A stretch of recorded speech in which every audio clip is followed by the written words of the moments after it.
Salut à tous, on va vous montrer comment on a aménagé notre van pour 50 $. Donc le van il est déjà aménagé, on l'a aménagé il y a 4 mois. On n'a pas fait de vidéo au fur et à mesure parce qu'on n'avait pas le temps au moment, il fallait qu'on se pile un peu pour l'aménager. Et franchement techniquement de toute façon il n'y a rien de bien compliqué. Si tu t'es déjà servi d'une visseuse et d'une scie à bois, ça suffit.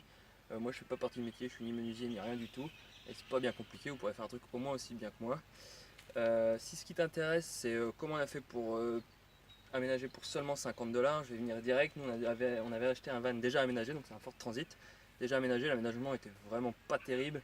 Du coup, on a tout enlevé, ce qui permet de récupérer quand même les vis, les équerres, du bois un petit peu. Nous, les avons mis beaucoup d'agglomérés, ce que vraiment je déconseille de faire, c'est vraiment de la merde.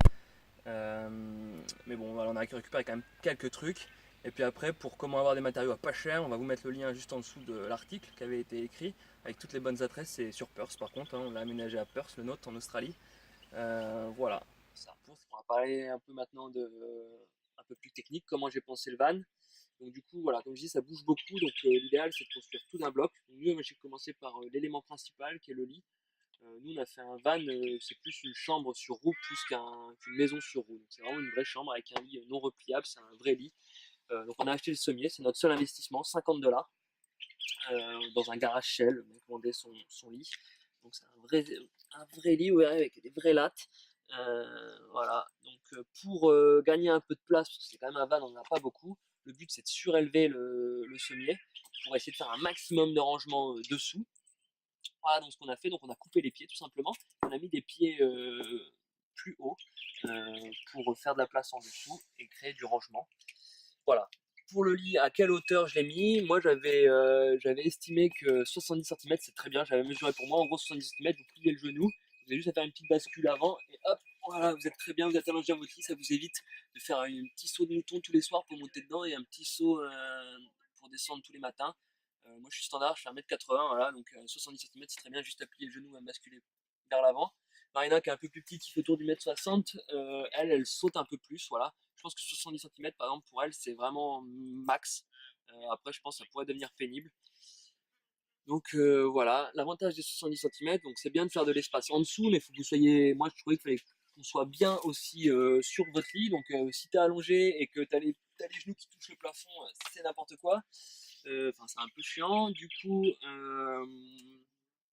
moi j'avais mesuré mes jambes, en gros vos jambes ça fait environ 55-60 cm, donc créez pas moins d'espace que ça, moins de 60 cm, je pense que vous allez vraiment étouffer en dormant. Et nous, je trouve ce qui est bien, moi à la base initialement on avait 1m60 de hauteur sous plafond, donc moi je suis 1m80, vous voyez bien je suis tout plié, c'est pas bien. Ça peut être bien quand même d'être à l'aise dans son van. Si vous laissez environ 90 cm entre votre matelas et votre plafond, vous êtes très bien, ça vous permet d'être droit et de ne pas être toujours recroquevillé dans votre van. Ouais, moi je suis très bien comme ça, c'est parfait. Ça me permet d'être bien droit et d'être vraiment bien. Donc voilà, donc le lit 70 cm c'est très bien. Donc on avait un matelas initialement qu'on a récupéré gratuitement sur Gumtree, qui est un site de vente en Australie. Voilà, donc moi mon matelas il fait 15 cm d'épaisseur, donc je voulais un lit à 70, donc bien sûr j'ai enlevé 70 pour 15, on a des pieds de 57 cm qu'on a vissé au sol, juste avec des équerres. On a mis à peu près 2 sur chaque pied, 2 à 3 sur chaque pied, ça suffit. Voilà, techniquement ce qu'on a fait c'est que le lit, nous c'était un lit Ikea qui se démontait en 4 parties, quasiment tous les lits en bois massif c'est comme ça. Donc on a commencé par fixer ce montant là au fond premièrement, après on a fait le L comme ça au fond, puis on a le L du devant, on avait tout emboîté comme ça, on a tout vissé. Vraiment, franchement, bon, ça fait 4 mois qu'il prend des bosses et il a pas bougé. Vous pouvez faire toujours plus d'espace sous le lit, c'est pratique. Vous avez des caisses un peu partout, vous trouverez comme ça, des caisses à Bunnings ou n'importe où. Voilà, une caisse ça fait environ 35-40 cm, donc faut vraiment pas mettre son lit à moins de 40 cm, je pense. À moins de 40 cm du sol. Là, vous enlevez, hein, là, nous, toutes nos caisses, elles sont derrière, mais le lit, il est rempli dessous, normalement. Un autre truc, nous, on a eu beaucoup de chance, c'était pas prévu, c'est que je vais vous montrer quelque chose, c'est qu'on a un espace entre notre lit et notre siège avant, pile poil pour mettre notre table, donc c'était pas du tout prévu. Mais c'est quand même hyper pratique parce que bon, on avait acheté ce van pour vivre dehors en Australie au soleil toute l'année, on devait suivre le soleil. Malheureusement, on a un peu loupé notre projet, on est toujours dans le sud et on se caille bien depuis 2 mois, il fait vraiment très froid, donc on ne mange pas dehors, c'est impossible, c'est vraiment trop froid. Du coup, cette table là, elle passe au pied de notre lit, ça nous permet d'être en tailleur et de manger tranquillement sur notre lit, sur notre table. Une fois que vous avez bien monté votre lit, donc c'est l'élément central, après nous on a pensé à la cuisine. On va vous montrer tout de suite.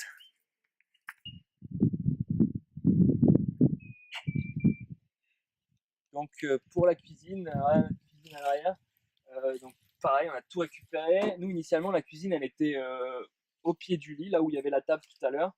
Comme je vous disais tout à l'heure, il y a 1,60 m de hauteur sous plafond, donc je peux pas être debout, c'est l'horreur, hein, vous avez mal au dos. Donc j'ai mis la cuisine et j'avais prévu mettre la cuisine dans le fond du van. Donc voilà notre cuisine. L'évier, on l'a récupéré et il était dans le van avec une pompe, avec la pompe intégrée. Donc ça, on l'a récupéré, il était dans le van. D'où l'avantage toujours d'acheter un van aménagé. Moi, j'avais pas prévu mettre d'évier et je dois avouer que c'est hyper pratique aussi. Donc on a commencé par là. Donc on lui a mis des pieds ici. Je sais pas si vous voyez. On a mis des petits pieds, voilà. On a mis 4 pieds. On a fait une petite dinette en fait pour enfants. J'avais calculé qu'avec la marche, quand on est nous les pieds par terre, il faudrait que l'évier soit environ à 1,20 m du sol. C'est très bien, à 1,20 m, je suis comme ça, je suis ma cuisine, je suis bien, j'ai pas les bras trop hauts, j'ai pas les bras trop bas. Marina par exemple qui fait 1,60 m, elle est un peu haute. Là, il est un peu haut l'évier. Après vous verrez, 1,20 m, moi je trouve c'est bien. Donc voilà, cet évier, donc ces 4 pieds, bien sûr, on les a vissés au lit pour toujours que tout tienne d'un bloc. Voilà, moi je trouve ça assez important. Après, une fois que l'évier était monté, on a dit il nous faut un plan de travail. Donc le plan de travail, il est là. On a un plan de travail juste là où je peux couper mes légumes, je fais ma cuisine, quoi, voilà, tout simplement. Hyper pratique, 1,10 m du sol, alors là, je suis au top, vraiment c'est parfait. Ensuite, il faudra que vous fassiez chauffer vos plats. Nous avons le cooking gas juste là. Cooking gas, on l'a récupéré. Voilà, je vais rendre à César ce qui appartient à César.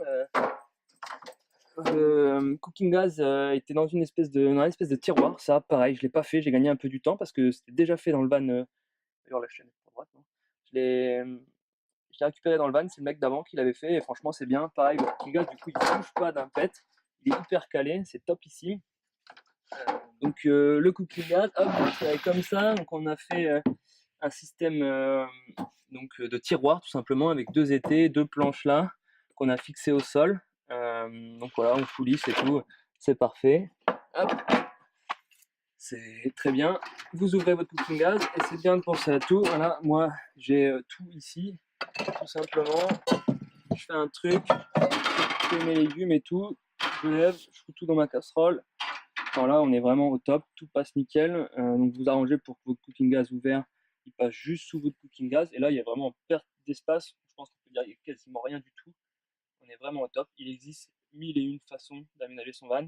Regardez à fond les sites de vente, vous verrez les vannes aménagées, ça vous donnera une idée pour faire le vôtre. Moi, c'est ce que j'ai vu, ça, j'ai vu sur Backpacker Cars, un mec qui avait aménagé son van comme ça. Je dis ça, c'est une très bonne idée. Voilà. Techniquement, ce qu'on a fait, donc en gros, on avait notre évier là avec son pied, on a remis un pied devant et en fait on a fait tout simplement un U avec un gros montant là en bois. Vous reconnaîtrez les pieds du lit là, c'est le même bois. Bon, il y a des petits problèmes de coloris, mais vu qu'on a récupéré tous les matériaux, on peut pas non plus demander la perfection ultime. On a fait un U comme ça, on est venu fixer avec 2 équerres, enfin deux joncs comme ça, le plan de travail avec 4 vis. Il y a 4 vis sous le bois. À la base, il n'y avait pas d'étagère, hein, forcément, il faut imaginer sans les étagères. En gros, on a fait un U comme ça, on a vissé les joncs, hop, pour que ça se replie tranquillement. Pardon, ça se replie tranquillement, hop.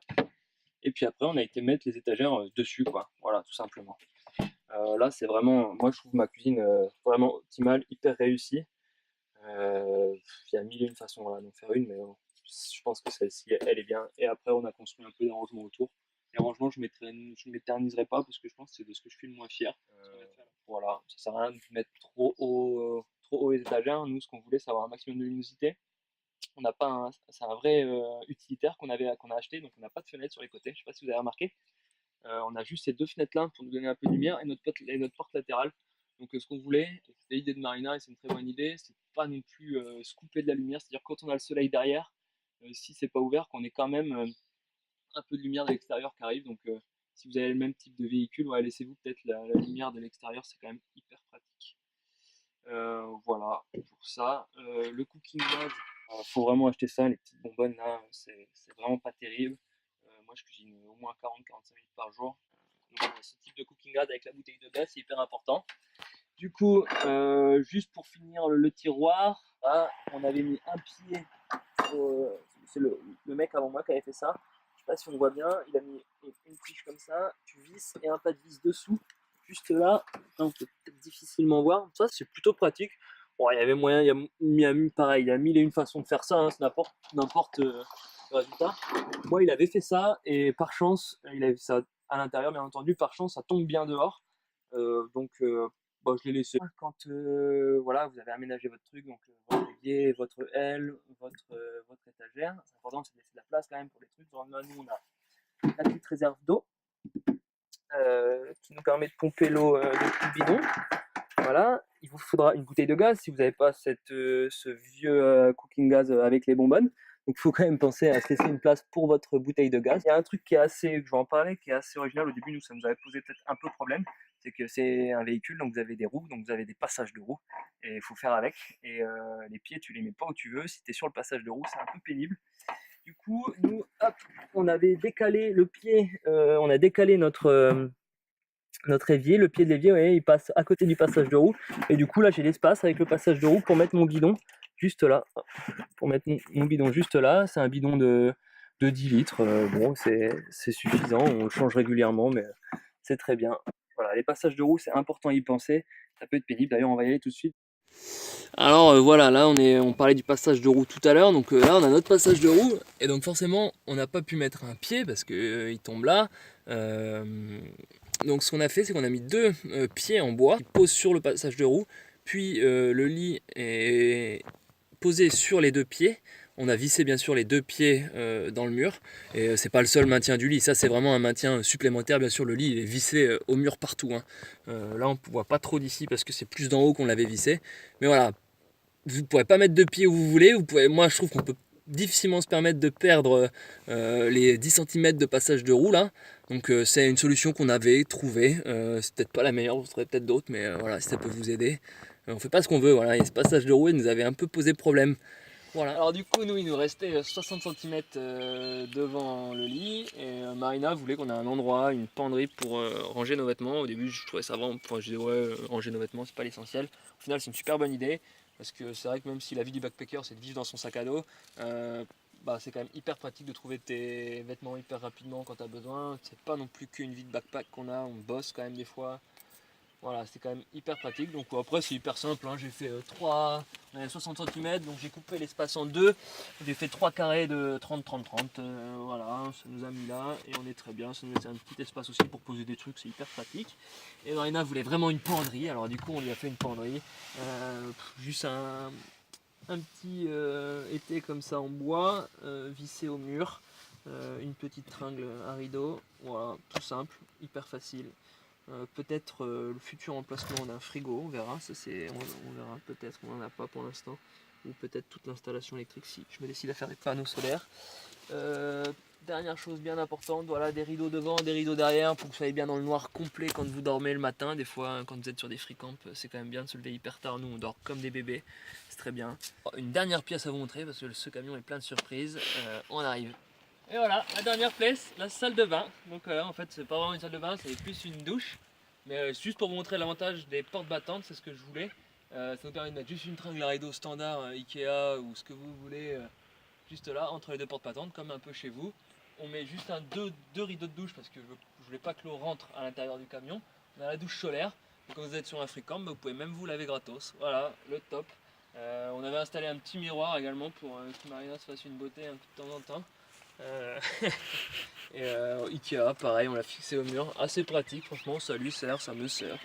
On a une petite salle de bain, quoi, et puis même juste là, on a un relévier, hein, du coup, si vous voulez vous brosser les dents et pas cracher par terre. Voilà, bon, et bah sur ce, je pense que la présentation est finie, globale.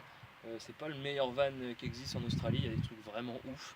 Mais je pense quand même qu'on est bien, ça fait 4 mois qu'on vit dedans, on est vraiment, vraiment bien. Il n'y a pas vraiment une fois où on se plaint de ce van, au moins de son aménagement. Et donc ouais, on est vraiment, vraiment bien. On a même vécu à 3 dedans, on était bien. Spécial merci à Toto qui est venu jusqu'en Australie pour m'aider à monter ce van. Et il m'a quand même bien aidé, on l'a monté tous les deux et j'en suis vraiment content et vraiment fier. Voilà, j'espère que cette vidéo pourra vous aider et puis peut-être à bientôt sur la route.